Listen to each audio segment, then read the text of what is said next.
الحمد لله رب العالمين والصلاة والسلام على رسوله الأمين وعلى آله وصحبه أجمعین اما بعد فاعوذ باللہ من الشیطان الرجیم بسم اللہ الرحمن الرحیم. عزیز اور پیاری ماؤں اور بہنوں، السلام علیکم ورحمۃ اللہ وبرکاتہ.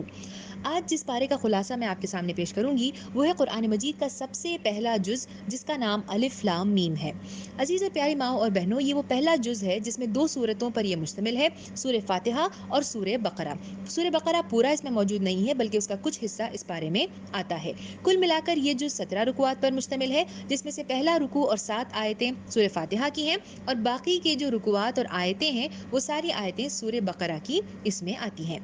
عزیز بہنوں، اللہ رب العالمین نے قرآن کا جو آغاز کیا وہ سورہ فاتحہ سے کیا ہے، جو کہ ایک دعا ہے جس میں انسان اللہ رب العالمین سے مانگتا ہے کہ اے اللہ ہمیں سیدھا راستہ بتائیے، ان لوگوں کا راستہ جن پر آپ نے انعامات برسائے، ان لوگوں کا راستہ جو آپ کے منظور نظر تھے، اور ایسے لوگوں سے ہمیں بچائیے جو کہ بھٹکے ہوئے لوگ تھے، اور ایسے لوگوں کے راستے پر ہمیں کبھی بھی بھٹکنے نہ دیجیے. اس دعا کے بدلے اللہ رب العالمین نے پورا قرآن مجید نازل کیا ہے اور کہا ہے کہ یہ ہے وہ راستہ جو تمہیں فالو کرنا ہے اور یہی چیز تمہیں راہ راست پر لے جا سکتی ہے. تو آئیے آج ہم ان شارٹ دیکھنے کی کوشش کرتے ہیں کہ پہلے جز میں اللہ رب العالمین نے ہمیں کیا باتیں بتلائی ہیں.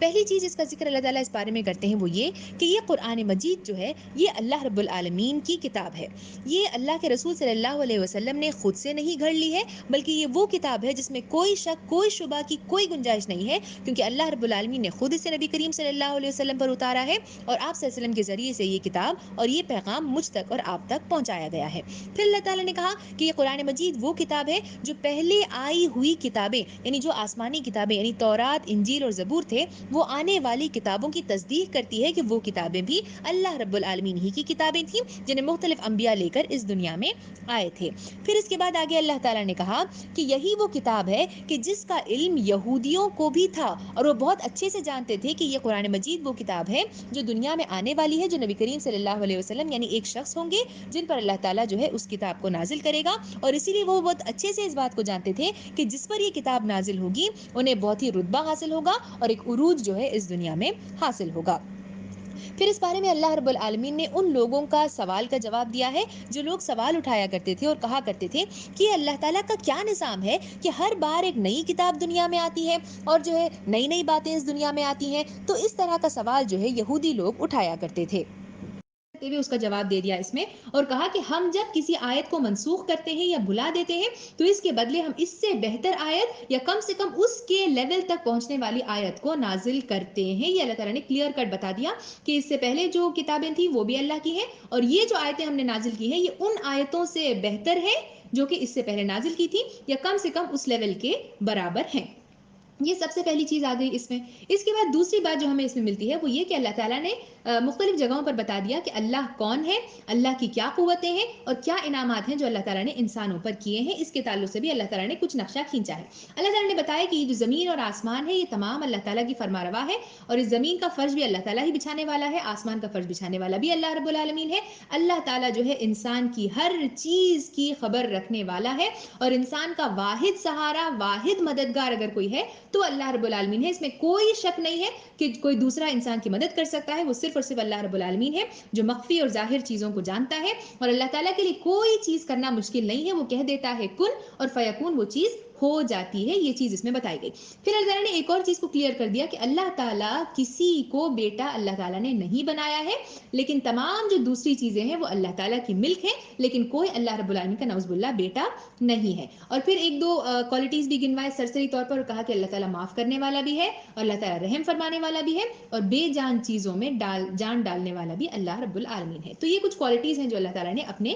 گنوائے. اس کے بعد جو تیسری چیز جو ہمیں اس پورے پارے میں ملتی ہے وہ یہ کہ کچھ انبیاء کرام کا ذکر اور کچھ واقعات کا ذکر اللہ تعالیٰ نے اس پہلے پارے میں کیا ہے. تو سب سے پہلے ہم دیکھتے ہیں کہ اللہ تعالیٰ نے آدم علیہ السلام کا ذکر کیا.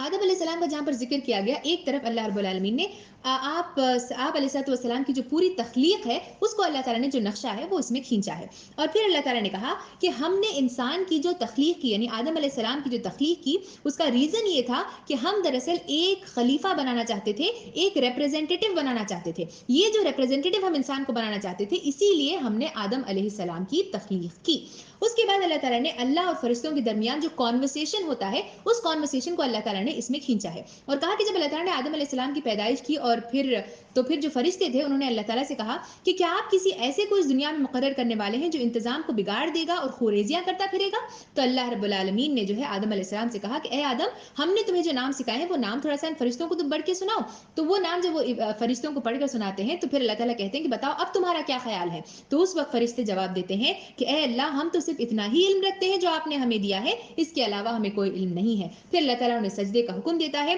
وہ آدم علیہ السلام کے آگے سجدہ کر لیتے ہیں سوائے ایک کے، اور وہ کون ہوتا ہے؟ وہ ابلیس ہوتا ہے، جو اپنے گھمنڈ کی وجہ سے، اپنی بڑائی کی وجہ سے، اپنے تکبر کی وجہ سے انسان کے آگے جھکنے سے وہ بالکل انکار کر دیتا ہے۔ پھر اس کے بعد اللہ تعالیٰ وہ بھی بتاتے ہیں کہ آدم علیہ السلام کو جو ہے جنت میں ڈال دیا جاتا ہے اور کہا جاتا ہے کہ ایک درخت کے قریب آپ نہیں جائیں گے، لیکن ابلیس انہیں بہکاتا ہے، پھسلاتا ہے اور کسی طرح سے اس درخت کے پاس تک وہ پہنچ جاتے ہیں۔ جب وہ اس درخت کے پاس تک پہنچ جاتے ہیں تو پھر اس کے بعد انہیں احساس ہوتا ہے اپنی غلطی کا، اللہ تعالیٰ سے توبہ کر کے معافی مانگتے ہیں، اللہ تعالیٰ نے معاف کر دیتا ہے، اور پھر یہاں پہ بتایا گیا کہ اللہ تعالیٰ نے فائنلی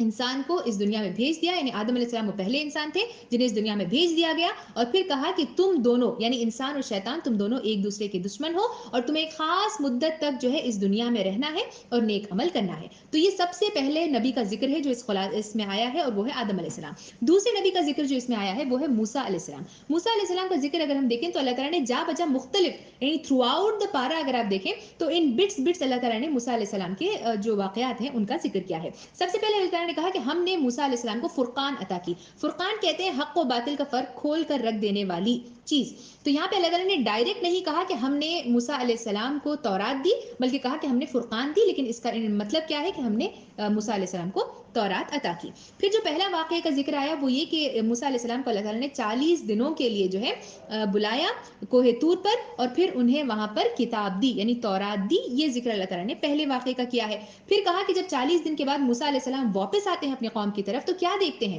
کہ وہاں پہ لوگ بچڑے کو معبود بنا کر اس کی پوجا کر رہے ہیں۔ تو اس وقت وہ اپنے جو قوم کے لوگوں سے مخاطب ہو کر کہتے ہیں کہ تم اپنے خالق کے حضور توبہ کرو اور اپنی جانوں کو ہلاک کرو، تمہارے خالق کے نزدیک یہی بہتر ہے۔ یعنی تم بہت غلط کام کر رہے ہو کہ تم نے اللہ کو چھوڑ کر، یعنی میں تھوڑی دیر کے لیے چلا گیا تھا اور تم نے فوراً جو ہے دوسروں کی عبادت شروع کر لی تھی۔ یہ پہلا واقعے کا ذکر ہے۔ دوسرے واقعے کا ذکر جہاں پر آیا ہے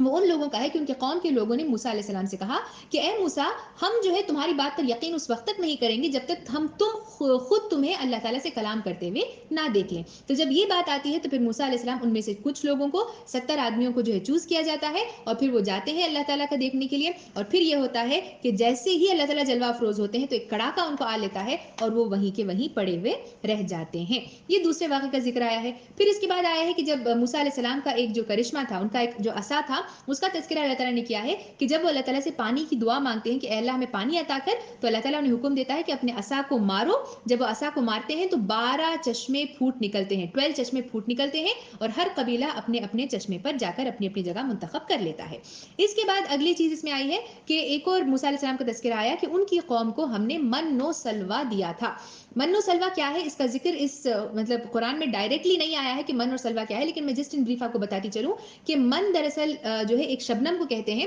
جو اللہ تعالیٰ نے ایک بہت بڑی نعمت تھی کہ کھانے پینے کا انتظام بنی اسرائیل کے لیے اللہ تعالیٰ نے موسیٰ علیہ السلام کے قوم کے لیے آسمان کے ذریعے کیا تھا۔ تو اس میں ایک جو تھا تو گر جاتا تھا زمین پر تو ایک روٹی کی شکل وہ اختیار کر لیتا تھا، اور سلوا کیا تھا، یہ ایک پرندہ تھا جو کہ ٹیٹر یا بٹیر کے جو ہے درمیانی کا جو ہے پرندہ تھا، جو کئی سارے پرندے اللہ تعالیٰ آسمان سے بھیجتا جس کو وہ بھون کر جو ہے کھا لیا کرتے تھے۔ تو اللہ تعالیٰ جو ہے یہاں پر گنواتا ہے کہ ہم نے جو ہے تم پر من و سلوا بھی اتارا تھا۔ پھر اس کے بعد جو ہے وہ واقعہ بھی آیا ہے کہ جہاں پر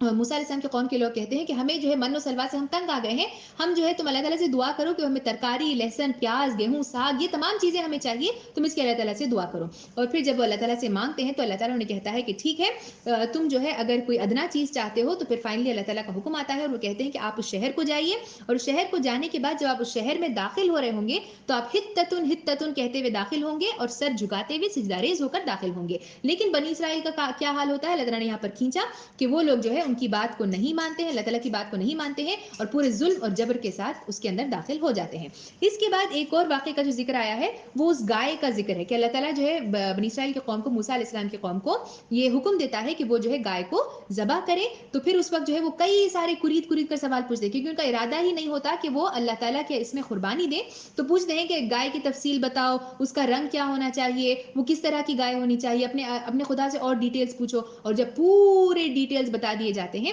تو فائنلی جو ہے وہ قربانی دینے کے لیے تیار ہو جاتے ہیں۔ پھر اس کے بعد ایک اور جو آخری واقعے کا ذکر آیا ہے موسیٰ علیہ السلام کا، وہ اس کا ذکر ہے جو موسیٰ علیہ السلام نے انجانے میں کسی شخص کی جو جان لی تھی، اس واقعے کا ذکر بھی اللہ تعالیٰ نے اس میں کیا ہے، اور پھر کہا کہ کس طرح سے اللہ رب العالمین نے جب وہ قتل ہو جاتا ہے تو اس کے بعد اللہ تعالیٰ کس طرح سے اپنی نشانی کے ذریعے سے اس شخص کو زندگی بخشتا ہے۔ اللہ تعالیٰ حکم دیتے ہیں کہ جو ہے ایک گائے کا جو تھائی ہے اس میں سے کچھ گوشت کو نکال کر اس شخص پر لگا دیا جائے، جب وہ لگا دیا جاتا ہے تو پھر وہ شخص جو ہے اجاگر ہو جاتا ہے، زندہ ہو جاتا ہے، اور پھر وہ گواہی دیتا ہے کہ موسیٰ علیہ السلام کی اس میں کوئی غلطی نہیں تھی۔ تو اللہ تعالیٰ یہاں پر بھی موسیٰ علیہ السلام کا یہ واقعہ کھینچتے ہیں۔ اس کے بعد جو تیسرے انبیاء کا ذکر آیا ہے وہ ہے ابراہیم علیہ السلام اور اسماعیل علیہ السلام کا ذکر اللہ تعالیٰ نے اس میں کیا ہے، اور اللہ تعالیٰ نے کہا کہ جب ابراہیم علیہ السلام اپنے سارے آزمائشوں پر کھڑے کے کھڑے اتر گئے تو ہم نے انہیں تمام دنیا والوں کے لیے پیشوا بنا دیا۔ پھر اس کے بعد یہ بھی کہا کہ ابراہیم علیہ السلام اور اسماعیل علیہ السلام کا وہ بھی ذکر آیا ہے کہ انہوں نے کس طرح سے جو ہے کعبۃ اللہ کی جو اللہ کے گھر کی تعمیر کی تھی، اس کی دیواریں جو اٹھائی تھی اس کا ذکر بھی آیا ہے، اور کہا گیا کہ جب وہ یہ کر رہے تھے تو دعا مانگتے جاتے کہ اے رب ہمیں اپنا مسلم مطیع فرما بردار بنا، ہماری نسل سے بھی ایسی قوم کو اجاگر کر جو کہ مسلمان ہو، اور ہماری غلطیوں پر ہمیں معاف فرما۔ یہ دعا وہ کرتے جاتے اور یہ کرتے جاتے۔ پھر اس کے بعد جو ہے وہ بھی آیا ہے کہ کس طرح ابراہیم علیہ السلام نے اپنی اولاد کو وصیت کی تھی، کیا وصیت کی تھی اپنی اولاد کو کہ تم مسلم بن کر رہو گے، یہ وصیت جو ہے ابراہیم علیہ السلام نے اپنی اولاد کو کی تھی۔ اور پھر ابراہیم علیہ السلام کی ایک اور دعا کو جو اس میں ذکر کیا گیا ہے وہ دعا ہے کہ اے رب اس شہر کو، یعنی جب وہ تعمیر کر رہے تھے تو مکہ جو شہر ہے اس شہر کو جو ہے امن کا شہر بنا، اس کو ہر قسم کے پھلوں کا رزق عطا کر ان لوگوں کو جو تجھ پر ایمان لے کر آئیں۔ تو یہ ایک اور نبی کا تذکرہ ہو گیا۔ پھر اس کے بعد جسٹ سرسری طور پر ایک جگہ اللہ رب العالمین نے سلیمان علیہ السلام کا ذکر کیا ہے، پھر ایک اور جگہ اللہ رب العالمین نے عیسیٰ علیہ السلام کا ذکر کیا ہے، اور صرف اتنی بات کہی ہے کہ عیسیٰ علیہ السلام کو ہم روشن نشانیوں کے ساتھ ہم نے اس دنیا میں بھیجا تھا، صرف اتنا تذکرہ آیا ہے۔ پھر اس کے بعد اللہ تعالیٰ نے یعقوب علیہ السلام کا بھی تذکرہ کیا ہے، اور یعقوب علیہ السلام کے بارے میں بھی صرف اتنی بات کہی ہے کہ انہوں نے جو ہے اپنے بچوں سے کہا کہ تم میرے مرنے کے بعد کس کی عبادت کرو گے؟ تو بچوں نے جواب دیا کہ ہم اسی کی عبادت کریں گے جس کی آپ ابراہیم علیہ السلام، اسماعیل علیہ السلام، اسحاق علیہ السلام کیا کرتے تھے، ہم بھی جو ہے انہی کی عبادت کریں گے۔ تو یہ بھی کہا گیا کہ ایک باپ کی جو وصیت تھی وہ کسی دوسری چیزوں کے سلسلے میں نہ تھی، بلکہ یہ تھی کہ تم میرے بعد بھی اللہ رب العالمین کی ہی عبادت کرو گے۔ تو یہ انبیاء کرام کا ذکر ہو گیا۔ پھر اس کے بعد اللہ رب العالمین نے بنی اسرائیل کا ذکر بھی اس میں کیا ہے۔ بنی اسرائیل کا جہاں پہ اللہ تعالیٰ نے ذکر کیا، اللہ تعالیٰ نے مختلف جگہوں پر، ایک جگہ اللہ تعالیٰ نے انعامات گنوائے مختلف جگہوں پر کہ کیا کیا انعامات بنی اسرائیل پر کیے گئے تھے، اور ایک جگہ اس کے ریاکشن میں انہوں نے کیا کیا وہ اللہ تعالیٰ نے بتایا ہے۔ کیا کیا انعامات تھے؟ اللہ تعالیٰ نے پہلے کہا کہ ہم نے تمہیں کتاب عطا کی تھی اور عہد لیا تھا ہم نے تم سے کہ تم ہماری بات کو مانو گے اور اس تورات کو مانو گے، یعنی گائیڈ لائنز ہم نے تمہیں دیے تھے تاکہ تمہارے لیے آسانی ہو کہ تم فالو کر سکو، یہ پہلا انعام ہم نے دیا۔ دوسرا یہ کہ ہم نے تمہیں دنیا کی تمام قوموں پر فضیلت عطا کی تھی، یعنی جتنی بھی قومیں ہیں ان پر زیادہ فضیلت دی تھی۔ تیسری چیز یہ کہ ہم نے تمہیں فرعونیوں سے آزاد کیا تھا، وہ تمہارے لڑکوں کو مارتے اور تمہاری لڑکیوں کو زندہ چھوڑتے تھے، ہم نے تمہیں وہاں سے آزادی دی، تم وہاں سے بھاگ کر نکل گئے، تو یہ تیسرا تھا۔ چوتھا یہ کہ جب تم سمندر میں کھڑے ہوئے تھے اور پیچھے سے فرعون آ رہا تھا اور تمہارے پاس اور کوئی راستہ نہیں تھا، تو اس وقت بھی ہم نے راستہ تمہارے لیے بنایا اور وہاں سے جانے کی بھی ہم نے تمہارے لیے بہترین راستہ بنایا، یہ چوتھا ہو گیا۔ پانچواں یہ کہ جب تمہارے کھانے پینے کا کوئی انتظام نہیں تھا، تو جس میں نے آپ کو پہلے بتایا من و سلوہ، آسمان کے ذریعے سے اللہ تعالیٰ ان کے کھانے پینے کا انتظام کیا کرتے تھے۔ اور پھر آخری چیز یہ کہ جب تم نے خواہش ظاہر کی تم خدا کو دیکھنا چاہتے ہو تو ہم نے تمہیں یہ بھی موقع عنایت فرمایا کہ تم آتے اور خدا رب العالمین کو دیکھ سکتے۔ یہ انعامات، اتنے سارے انعامات ہم نے بنی اسرائیل پر کیے، لیکن اس کے باوجود بنی اسرائیل کا کیا حال تھا؟ اللہ تعالیٰ نے کہا پہلی چیز یہ کہ جب 40 دن کے لیے موسیٰ علیہ السلام چلے گئے تو فوراً انہوں نے کیا کیا؟ بچڑے کو اپنا معبود بنا لیا، یعنی اللہ کو چھوڑ کر دوسروں کی عبادت کرنے لگ گئے۔ دوسرا ہم نے کہا ہتتن ہتتن کہتے ہوئے سجدہ ریز ہوتے ہوئے تم داخل ہو جاؤ گے، تب تم نے وہ بات بھی نہیں مانی اور تم پورے ظلم اور جبر کرتے ہوئے اس شہر میں داخل ہوئے۔ تیسری چیز یہ کہ جو ہے سبت کا بھی ذکر اس میں آیا ہے، سبت کا جو قانون تھا اس کا بھی ذکر اس میں آیا ہے، اور کہا کہ جب انہوں نے سبت کا قانون نہیں مانا، یعنی وہ دن یعنی سیٹرڈے کے دن اللہ تعالیٰ نے کہا تھا کہ تم اللہ تعالیٰ کی عبادت کے لیے مخصوص کر لو گے، اور وہ دن خاص طور پر یہ ہوتا تھا کہ مچھلیاں ابھر کر آتی تھی، تو اللہ تعالیٰ نے منع کیا تھا ان کو اور یہ ان کے لیے آزمائش تھی، لیکن پھر بھی وہ جا کر مچھلیوں کو دیکھتے تھے،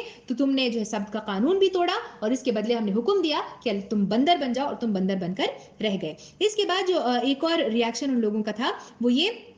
کہ جو ہے اللہ تعالیٰ نے کہا کہ اللہ کے پیغمبر یعنی جو بنی اسرائیل کے جو پیغمبر تھے، تمہارا یہ کہنا تمہارا یہ حال تھا کہ اللہ کے جو پیغمبر دنیا میں آتے تھے، یعنی بنی اسرائیل ہی میں سے جو وہ ہوتے تھے، ان کو ہم تمہاری ہدایت کے لیے بھیجتے تھے لیکن تمہارا یہ حال تھا کہ تم ان کو قتل کر دیتے تھے. یہ ایک اور ان کا ریاکشن تھا جو بالکل غلط تھا, جو اللہ تعالیٰ کے انعام ہونے کے باوجود ان کا یہ حال تھا کہ ان کو کیونکہ حکومت کی بہت زیادہ خواہش تھی کہ زیادہ سے زیادہ ہمیں حکومت حاصل ہو, تو اسی لیے وہ یہ کام کرتے تھے کہ جو ہے اپنے بنی اسرائیل کے بھی جو انبیاء کرام تھے ان کو وہ قتل کیا کرتے تھے. اب یہ ہو گیا بنی اسرائیل کا ذکر جو اللہ تعالیٰ نے کیا ہے. اس کے بعد ایک اور اللہ تعالیٰ نے یہاں پر جو ذکر کیا ہے وہ یہ ہے کہ اللہ تعالیٰ نے اس ریزن کو بھی ظاہر کر دیا کہ ہم قصص الانبیاء کیوں تمہارے سامنے بیان کرتے ہیں, کیونکہ ہم دیکھتے ہیں کہ یہاں پہ ابھی میں نے آپ کے سامنے ذکر کیا کئی سارے انبیاء کرام کا ذکر آیا ہے اور بنی اسرائیل کی بھی سٹوریز کا ذکر آیا ہے. تو اللہ تعالیٰ یہاں پہ بتا دیتے ہیں کہ ہم تمہارے سامنے یہ قصص کیوں بیان کر رہے ہیں. تو جو بات اللہ تعالیٰ یہاں پہ کہتے ہیں وہ یہ کہ جو ہے یہ سارے جو ہم واقعات تمہارے سامنے بیان کر رہے ہیں یہ کچھ لوگ تھے جو گزر گئے, جو کچھ انہوں نے کمایا ہے وہ ان کے لیے ہے, جو کچھ تم کما رہے ہو وہ تمہارے لیے ہے. تم سے یہ سوال نہیں پوچھا جائے گا کہ انہوں نے کیا کام کیا تھا. یعنی جو سٹوریز بتائے جا رہے ہیں یہ آپ کو بائی ہارٹ کرنے کے لیے نہیں ہے کہ تمہیں کل پوچھا جائے گا کہ ان سٹوریز سے تم نے جو ہے یہ سٹوریز میں کیا ہوا تھا, موسیٰ علیہ السلام نے کیا کیا تھا, من و سلوہ کیا تھا. یہ سوالات پوچھنے کے لیے ہم نہیں نازل کر رہے ہیں. ان کے اعمال ان کے لیے ہے, تمہارے اعمال تمہارے لیے ہے. تم سے تمہاری کمائی کے متعلق پوچھا جائے گا اور تمہارے اعمال کے متعلق ہی تم سے سوال کیا جائے گا. اللہ تعالیٰ نے کلیئر کٹ بتا دیا کہ یہ سب بتانے کا کیا مقصد ہے. پھر اس کے آگے اللہ تعالیٰ نے یہود و نصارہ کا بھی ذکر کیا ہے. یہود کسے کہتے ہیں؟ جوز کو یہود کہتے ہیں, نصارہ کرسچنز کو جو ہے کہتے ہیں. اللہ تعالیٰ یہاں پہ یہود و نصارہ کا ذکر کرتے ہوئے کہتے ہیں کہ یہودی کہتے ہیں کہ اگر تم عیسائی کے پاس جاؤ گے تو تمہیں کچھ بھی نہیں ملے گا, اور نصارہ کہتے ہیں کہ تم یہودی کے پاس جاؤ گے تو تمہیں کچھ نہیں ملے گا. یہودی کہتے ہیں کہ اگر تم یہودی بنو گے جب تم راہ راست پر ہو, عیسائی کہتے ہیں کہ تم اگر عیسائی بنو گے تو تب تم راہ راست پر ہو. اللہ تعالیٰ کہتے ہیں کہ یہ ایسے لوگ ہیں کہ اس طرح کی باتیں کر رہے ہیں جیسے کہ جن لوگوں کے پاس کوئی کتاب نہیں تھی. یہود و نصارہ کون ہے؟ یہ وہ لوگ ہیں جنہیں کتاب عطا کی گئی تھی. یہود کو اللہ رب العالمین نے تورات دیا تھا اور نصارہ کو جو ہے انجیل کی کتاب دی گئی تھی, لیکن کتاب ہونے کے باوجود وہ ایسی بے عقلی کی باتیں کرتے ہیں جیسے کہ کوئی ہدایت, کوئی کتاب ان پر نازل ہی نہ کی گئی ہو. تو اللہ تعالیٰ یہاں پر صاف کہتے ہیں نہ یہود صحیح ہے نہ نصارہ صحیح ہے, بلکہ راستہ وہی صحیح ہے جو اللہ رب العالمین نے نازل کیا ہے, کلیئر کر دیا گیا. اس کے بعد اللہ رب العالمین آپ اس پورے جز میں دیکھیں گے تو اللہ تعالیٰ نے 4 مختلف ایگزامپل دیں گے. قرآن مجید میں اگر آپ دیکھیں گے تو اللہ تعالیٰ نے کئی سارے تمثیلات اور کئی سارے ایگزامپلس دیے ہیں. اللہ تعالیٰ اس میں کہتا ہے کہ جو ہے اللہ تعالیٰ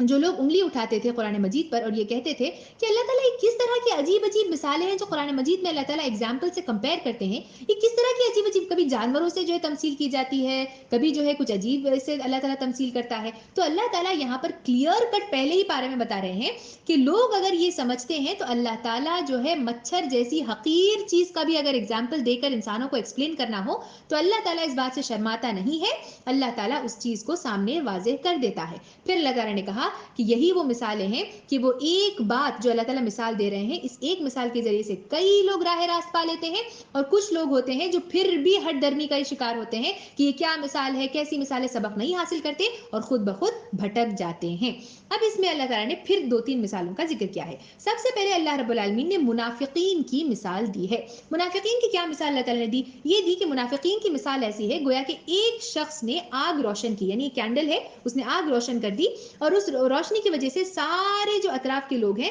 یا سارا جو ماحول ہے وہ روشن ہو گیا, اور جب سارا ماحول روشن ہو گیا تو اللہ تعالیٰ نے اس کے نور بصارت کو سلب کر لیا, یعنی اس کی جو آئی سائٹ ہے اس کو اللہ تعالیٰ نے سلب کر لیا اور پھر تاریکیوں میں اسے کچھ نظر نہیں آتا تھا. یہ منافقین کے سلسلے میں کہا کہ جو اسلام میں اس لیے داخل ہوتے ہیں تاکہ کوئی نہ کوئی فائدہ حاصل کر لیں, یعنی دل اللہ تعالیٰ کی طرف مائل نہیں ہے بلکہ صرف اور صرف کچھ فائدے کے لیے آتے ہیں. تو اللہ تعالیٰ نے کہا کہ ان کا حال ہی ایسا ہے کہ روشنی پھیلانے کی جو ہے وہ کوشش کر رہے ہیں, یہاں پر وہ سوچتے ہیں کہ وہ روشنی پھیلا رہے ہیں لیکن اللہ تعالیٰ ان کی بصارت کو سلب کر لیتا ہے. پھر اس کے بعد ایک اور مثال دی گئی ان لوگوں کی جو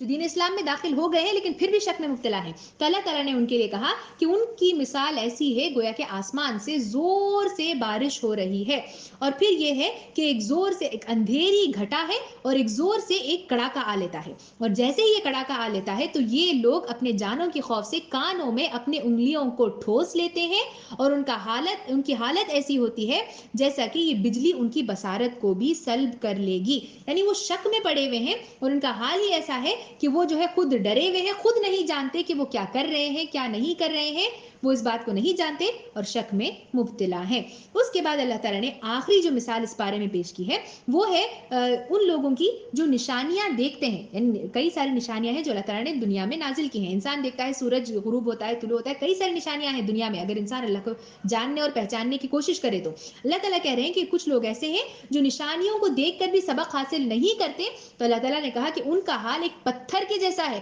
کہا کہ ان کے دل جو ہے پتھر سے بھی زیادہ گئے گزرے ہیں، کیونکہ پتھر ایسا ہوتا ہے کہ اگر اس پہ بارش ہو جائے تو کچھ ایسے پتھر ہیں کہ جو اپنے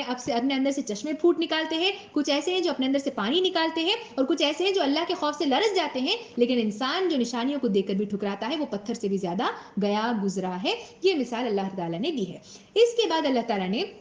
اس بارے میں اگر آپ دیکھیں تو کنٹینیوسلی نہیں لیکن الگ الگ جگہوں پر تھرو آؤٹ اللہ تعالیٰ نے کچھ اچھے کوالٹیز اور کچھ برے کوالٹیز گنوائے ہیں، اور کہا ہے کہ اچھے کوالٹیز کرو گی تو اس کے بدلے تمہیں کیا ملے گا، برے کوالٹیز اگر تمہارے اندر پرکھنے لگے ہیں تو اس کے بدلے تمہیں کیا ملے گا، اللہ تعالیٰ نے اس میں بتایا ہے۔ اب آئیے ہم ایک ایک دیکھتے ہیں۔ اچھے کوالٹیز جو اللہ تعالیٰ نے گنوائے، ایک تو یہ کہ وہ غیب پر ایمان لے کر آنے والے ہوتے ہیں۔ غیب کسے کہتے ہیں؟ وہ چیز جو ہم نے نہیں دیکھی، دا انسین جو ہے اس پر وہ ایمان لے کر آتے ہیں، یعنی اللہ تعالیٰ کو نہیں دیکھا اس پر ایمان لے کر آتے ہیں۔ جو بھی چیزیں ہم نے نہیں دیکھی ہیں ان تمام پر ایمان لے کر آتے ہیں، آخرت پر ایمان لے کر آتے ہیں، نماز کو قائم کرتے ہیں، قائم کرتے ہیں نماز کو کہا، اور پھر کہا کہ کچھ لوگ ایسے ہوتے ہیں جنہیں نماز کے لیے مشکل ہوتی ہے، لیکن اللہ تعالیٰ نے یہ قرآن میں آیت کہی گئی کہ لیکن جو لوگ اپنے رب سے ملنے کے خواہش مند ہوتے ہیں نماز قائم کرنا ان کے لیے کوئی مشکل کی بات نہیں ہوتی ہے۔ پھر کہا کہ ان کی کوالٹی یہ ہے کہ وہ اپنے رزق کو اللہ تعالیٰ کے راستے میں خرچ کرتے ہیں۔ پھر ایک اور جگہ کہا کہ وہ زکوٰۃ ادا کرتے ہیں۔ پھر کہا کہ ہر بار وہ نیک اعمال کرنے کی جستجو میں لگے رہتے ہیں کہ کس طرح سے میں کوئی نیک عمل کروں، اور قرآن کو سچے دل سے مانتے ہیں۔ یہ اچھی کوالٹیز گنوائے گئے، اور کہا کہ جو لوگ ان اچھی کوالٹیز کو اپنے اندر پیدا کریں گے ان کے لیے ہمیشہ رہنے والی جنتیں ہوں گی، اور کہا کہ نہ ان کے لیے کسی خوف کا مقام ہے نہ کسی رنج کا مقام ہے۔ یہ اچھے کوالٹیز اور اچھے لوگ کے لحاظ سے کہا گیا۔ پھر جو ہے اللہ تعالیٰ نے برے کوالٹیز گنوائے کہ برے کیا کیا کوالٹیز ہیں اور ان کے بدلے کیا عذاب ان کو دیا جائے گا۔ کیا برے کوالٹیز ہیں؟ سب سے پہلی چیز یہ ہے کہ وہ کچھ بھی تم بولو سننے والے نہیں ہیں، کتنا بھی تم انہیں سیدھی بات بتانے کی کوشش کرو وہ تمہاری بات کو سننے والے نہیں ہیں۔ یہ سب سے پہلی کوالٹی ہے کہ سننے کا کوئی ان کے اندر کوالٹی نہیں ہے، صرف اپنی ہی بات رکھنا چاہتے ہیں، کیا سچائی ہے اس کو سمجھنا نہیں چاہتے۔ دوسری چیز یہ ہے کہ وہ دغلا پن اختیار کرتے ہیں، یعنی ایک طرف جب وہ جاتے ہیں تو اس طرح بہیو کرتے ہیں جیسے کہ وہ سچے مومن ہیں، سچے مسلمان ہیں، اور اس کے بعد جب علیحدگی میں اپنے شیاطین سے ملتے ہیں تو پھر جو ہے ان سے کہتے ہیں کہ کیا تم پاگل ہو کہ جو ہے ہم ان لوگوں کی بات پر ایمان لے کر آئیں گے، تم یہ سمجھتے ہو، حالانکہ ہم ان کی بات کو نہیں مانیں گے۔ تو دوغلا پن جسے کہا جاتا ہے وہ چیز جو ہے یہ لوگ اختیار کرتے ہیں۔ تیسری چیز یہ ہے کہ جو رشتے اللہ رب العالمین نے انہیں جوڑنے کے لیے کہا ہے اسے وہ توڑتے ہیں۔ یہ بات کہی گئی کہ جن رشتوں کو جوڑنے کے لیے کہا گیا ان رشتوں کو توڑتے ہیں۔ ان رشتوں کو آپ جو ہے صلہ رحمی کے رشتہ دار کے بھی تعلق سے کہہ سکتے ہیں، اور وہ رشتے جو اللہ تعالیٰ نے قائم کرنے کا حکم دیا ہے ان تمام رشتوں کو کاٹتے ہیں۔ اس کے بعد چوتھی بات کہی گئی کہ تھوڑی قیمت پر اللہ کی آیات کو بیچ ڈالتے ہیں، یعنی کسی نے کچھ بات کہہ دی ہم فوراً ان کی بات کو مان لیتے ہیں اور کچھ قیمت پر آیات کو بیچ ڈالتے ہیں۔ پانچویں چیز یہ کہ جھوٹی باتوں کو اللہ تعالیٰ کی طرف گھڑ دیتے ہیں، معلوم نہیں کہ اللہ تعالیٰ کی بات ہے یا نہیں ہے لیکن جھوٹی باتوں کو اللہ تعالیٰ کی طرف گھڑ دیتے ہیں، اور پھر جو ہے کتاب اللہ کو پسے پوش ڈال دیتے ہیں، اور پھر کوئی بھی نشانی ان کے سامنے آئے تو وہ اس کو ماننے کے لیے تیار نہیں رہتے ہیں۔ یہ برے کوالٹیز ہیں۔ پھر کہا گیا کہ جو ان میں سے کوئی ایک کوالٹی بھی اگر ان کے اندر رہی تو کہا سب سے پہلے عذاب جہنم ہے ان کے لیے، ایسا عذاب ہے کہ وہ فدیہ دینے کی کوشش کریں، سفارش کرنے کی کوشش کریں، کچھ بھی چیز کام نہیں آئے گی بلکہ ذلت کا سامنا انہیں کرنا پڑے گا۔ اور دنیا میں بھی سب سے اہم چیز یہاں پر کہی گئی وہ یہ کہ یہ لوگ دنیا میں بھی ذلیل و خوار ہوں گے اور آخرت میں بھی ان کے لیے صرف اور صرف عذاب کا ایندھن، آگ کا ایندھن وہ بن کر رہیں گے۔ اب جو ہم دیکھتے ہیں آلموسٹ ٹورڈز دی اینڈ آ گئے ہیں، تو ہم دیکھتے ہیں کہ اللہ تعالیٰ نے اس پورے پارے میں جو ہے دو چیلنجز کا ذکر کیا ہے، دو چیلنجز اللہ تعالیٰ نے اس میں کیے ہیں۔ کیا ہے وہ دو چیلنجز؟ سب سے پہلے جو ہے وہ لوگ جو قرآن پر ایمان نہیں لے کر آتے، جو کہتے ہیں کہ اللہ تعالیٰ کی کتاب نہیں ہو سکتی، اللہ تعالیٰ کس طرح سے یہ کتاب نازل کریں گے، اس پر وہ شک کرتے ہیں، تو اللہ تعالیٰ چیلنج کرتا ہے کہ تم ایسی کوئی ایک آیت بنا کر لے کر آ کر مجھے بتا دو، اللہ کو چھوڑ کر، ایک اللہ کو چھوڑ کر جتنے ساجی تم چاہتے ہو ڈھونڈ لو اور مجھے ایک آیت بنا کر تم لے اللہ تعالیٰ کرتے ہیں ان لوگوں کو جو قرآن پر ایمان نہیں لے کر آتے. دوسرا چیلنج ان لوگوں کے لیے ہے جو یہ سمجھتے ہیں کہ ہم تو آلریڈی اتنے اچھے کام کر رہے ہیں کہ جو ہے جنت ہمارے لیے لکھ دی گئی ہے، یہ سمجھتے ہیں. تو اللہ تعالیٰ ان کو چیلنج کر رہا ہے کہ اگر ایسا ہے تو تم موت کی تمنا کرو، لیکن تم ایسا دیکھو گے کہ جو ہے سب سے زیادہ زندگی کے حریص یہی لوگ ہوں گے اور موت کی تمنا ہرگز نہیں کریں گے، کیونکہ یہ بات کو جانتے ہیں کہ ہم جو اعمال کر رہے ہیں وہ ایسے ہیں کہ اللہ تعالیٰ کے سامنے ہم کھڑے ہونے کے جتنے اچھے اعمال نہیں کر رہے ہیں، لیکن پھر بھی وہ یہی بات کہتے چلے جائیں گے کہ ہم جو ہے آخرت میں کامیاب ہونے والے ہیں. آخری چیز جس کا ذکر اس پورے پارے میں کیا گیا ہے وہ ہے فرشتوں کا ذکر اللہ رب العالمین نے اس پارے میں کیا ہے.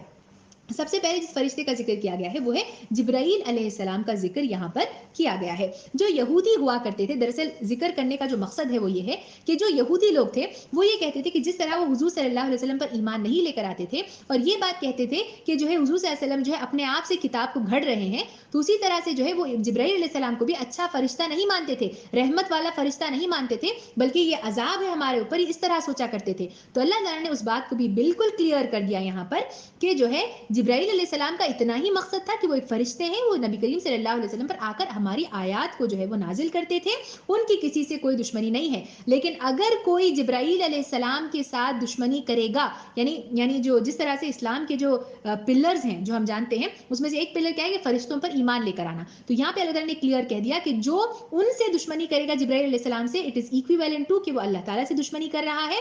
دوسرے فرشتوں سے دشمنی کر رہا ہے. اور ایک اور فرشتے کا ذکر کیا گیا، حضرت میکائیل علیہ السلام کے ساتھ بھی دشمنی کر رہا ہے، یہ چیز یہاں پر کہی گئی. اور اس کے بعد ایک اور جگہ جہاں پر فرشتوں کا ذکر کیا گیا وہ ہے ہاروت اور ماروت. ان فرشتوں کا ذکر بھی اللہ تعالیٰ نے کیا اور کہا ہاروت اور ماروت وہ تھے کہ جو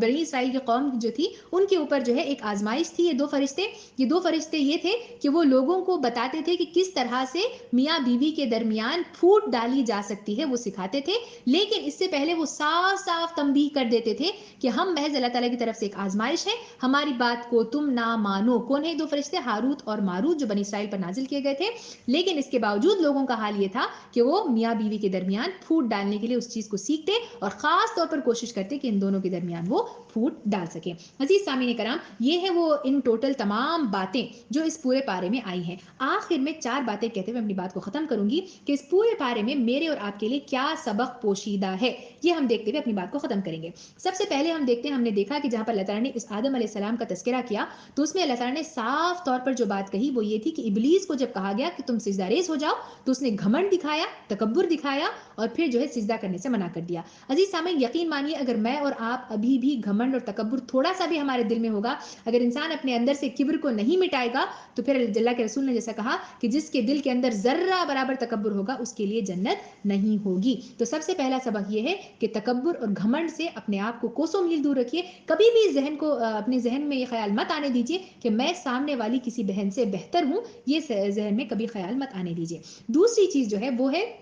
دعا کی طاقت. اب دیکھیے ابراہیم علیہ السلام کی دعا کا ذکر اللہ تعالیٰ نے اس میں کیا تو کہا تو خاص طور پہ ابراہیم علیہ السلام کا جہاں پہ ذکر کیا اس بارے میں ان کی دعاؤں کے اوپر زیادہ فوکس کیا گیا اور کہا کہ جیسے انہوں نے دعا مانگی کہ اے اللہ شہر کو آباد کریے، تو ہم اسی دعا کا نتیجہ دیکھ رہے ہیں کہ جو چیز امپاسبل لگتی تھی، جہاں پر کوئی نہیں رہتا تھا، ایک انسان آنے سے بھی گھبراتا تھا، آج وہی مکہ ایسا ہے کہ جو ہے لاکھوں کی تعداد میں لوگ وہاں پر جاتے ہیں اور ماشاءاللہ سے وہ ہرا بھرا ہمیشہ لوگوں کے ساتھ رہتا ہے. تو اس سے ہم جو سبق حاصل کرتے ہیں وہ یہ کہ never under estimate the power of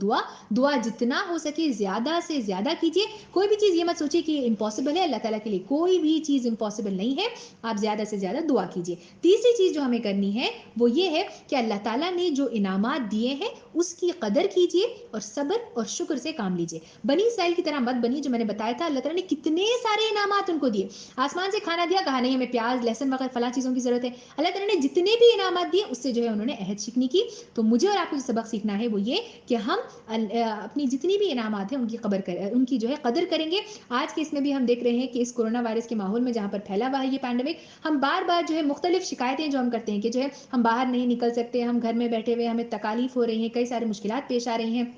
ہمارے پاس فیس ماسک نہیں ہے، ہمارے پاس سینیٹائزر نہیں ہے. یہ جو ہم کمپلینس کرتے ہیں، ان کمپلینس کو چھوڑ کر ہمیں جو ہے جو انعامات اللہ تعالیٰ نے دیے ہیں اس پر فوکس کرتے ہوئے ہمیں صبر اور شکر کرنے کی ضرورت ہے. آخری چیز جو ہمیں کرنا ہے وہ یہ کہ جو میں نے برے کوالٹیز گنوائے اس میں سے ایک جو سب سے دل کو لگنے والی بات تھی وہ یہ کہ جھوٹی باتوں کو وہ لوگ اللہ تعالیٰ کی طرف گھڑتے ہیں، ان لوگوں کے لیے کہا گیا کہ وہ لوگ جہنمی ہیں، دوزخی ہیں. عزیز سامعین، آج کے اس ماحول میں جہاں پر سوشل میڈیا کا ہم بہت زیادہ استعمال کر رہے ہیں، اس میں جو میسیجز، جو باتیں آپ تک پہنچتی ہیں، جب تک آپ اس کی تصدیق نہ کریں اس چیز کو پلیز فارورڈ نہ کریں اور نہ ہی اس چیز کو دوسروں تک پہنچانے کی کوشش کریں. جب تک آپ کو معلوم نہ ہو کہ وہ چیز صحیح ہے یا نہیں اس کو آگے مت پھیلائیں، کیونکہ اللہ تعالیٰ نے کہا کہ غلط ان لوگوں کے لیے کہا جو جہنمی ہے، دوزخی ہے، کہ وہ جھوٹی باتوں کو اللہ تعالیٰ کی طرف گھڑتے ہیں. تو جھوٹی باتوں کو گھڑنے والے مت بنے، اپنے آپ کو جہنمی مت بننے دیں، اپنے آپ کو دوزخی مت بننے دیں. اللہ رب العالمین سے دعا ہے کہ جو اسباق ہم نے ان سے سیکھے ہیں اللہ تعالیٰ ہمیں انہیں اپنی زندگی میں جاری و ساری کرنے کی توفیق عطا فرمائے، اور اللہ تعالیٰ ہمیں اسی طرح قرآن کے فہم کو پڑھنے